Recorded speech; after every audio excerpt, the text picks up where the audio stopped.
Hello students, आज हम क्रांतियों को रोकने के उपाय करेंगे। अरस्तु ने क्रांतियों के कारणों का ही विश्लेषण नहीं किया है, अपितु एक चिकित्सक की भांति उनके निदान के उपाय भी बताए हैं। अब अरस्तु ने जो उपाय बताए हैं वो मैं आपको बता रही हूँ। पहला, संविधान के प्रति आस्था। अरस्तु के अनुसार संविधान के प्रति आस्था रखना क्रांति से बचने का महत्वपूर्ण उपाय है। शासक वर्ग इस बात पर हर संभव उपाय करे कि जनता द्वारा कानून की आज्ञाओं का पालन हो। कानून उल्लंघन करने की छोटी छोटी घटनाएं भी महत्वपूर्ण हैं, अतः उनकी उपेक्षा नहीं करनी चाहिए। दूसरा, उसने कहा शासक एवं शासितों में सद्भाव। अरस्तु ये आवश्यक मानता है कि शासक एवं शासितों के बीच निरंतर संवाद बना रहे। शासक शासितों को शासन के समक्ष आने वाली समस्याओं से अवगत करवाए एवं शासित अपनी समस्याएं शासकों के समक्ष रखे। नेक्स्ट, उसने बताया विधि का शासन। अरस्तु जिस बात पर बल देता है वह है विधि का शासन।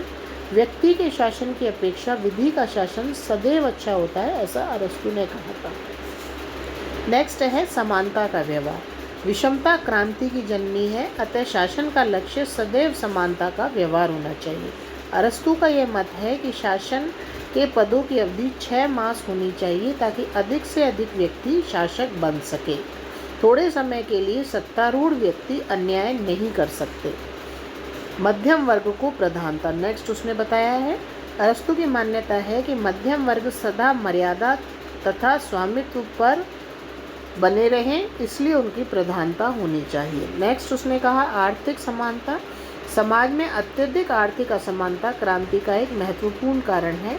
इस कारण के निवारण के लिए अरस्तु का मत है कि राज्य की ओर से प्रयत्न होना चाहिए कि समाज में आर्थिक असमानता कम से कम हो। धन का वितरण इस प्रकार होना चाहिए कि ना तो कोई वर्ग अत्यंत धनवान बन जाए और ना कोई वर्ग अत्यंत निर्धन। फिर उसने नेक्स्ट बताया शिक्षा प्रणाली। शिक्षा प्रणाली, उसने कहा कि शुरू से ही बच्चों को इस प्रकार की शिक्षा प्रणाली देनी चाहिए कि बच्चों को ये पता हो कि उनको कैसे राज्य में रहना है, तो वो उसके आदि हो जाए। नेक्स्ट, उसने कहा विदेशी समस्याओं की तरफ जनता का ध्यान केंद्रित करना। उसने कहा शासकों को चाहिए कि राज्य की जनता का ध्यान देश की आंतरिक समस्याओं से हटाकर विदेशी मामलों की ओर केंद्रित करे।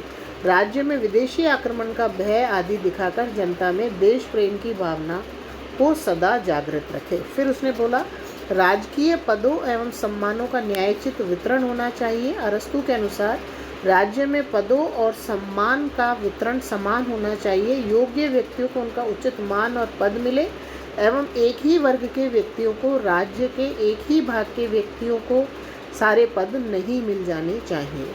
फिर उसने कहा राज्य में होने वाले हर परिवर्तन पर शासक का ध्यान होना चाहिए। किसी भी भाग में अगर छोटा मोटा परिवर्तन हो रहा हो तो भी उसको ध्यान रखना चाहिए। फिर उसने कहा धन अर्जन पर नियंत्रण रखना चाहिए। ऐसा नहीं कि एक ही वर्ग सारे धन पर नियंत्रण रख ले और दूसरा वर्ग सारा गरीब ही रह जाए। अब नेक्स्ट है उसका विशिष्ट शासन प्रणालियों में क्रांतियों को रोकने के उपाय। अब राजतंत्र के बारे में उसने कहा राजतंत्र में क्रांति को रोकने के लिए अरस्तु ने संयत आचार को अनिवार्य माना है। जो शासक संयत व्यवहार करता है एवं जितनी मात्रा में संयत व्यवहार करता है उसका शासक उतनी ही स्थायी हो जाता है, क्योंकि जनता में उस शासक के प्रतिद्वेष की भावना खत्म हो जाती है। फिर निरंकुश तंत्र, उसने कहा निरंकुश तंत्र में क्रांति को रोकने के लिए अरस्तु ने निम्न सुझाव दिए हैं।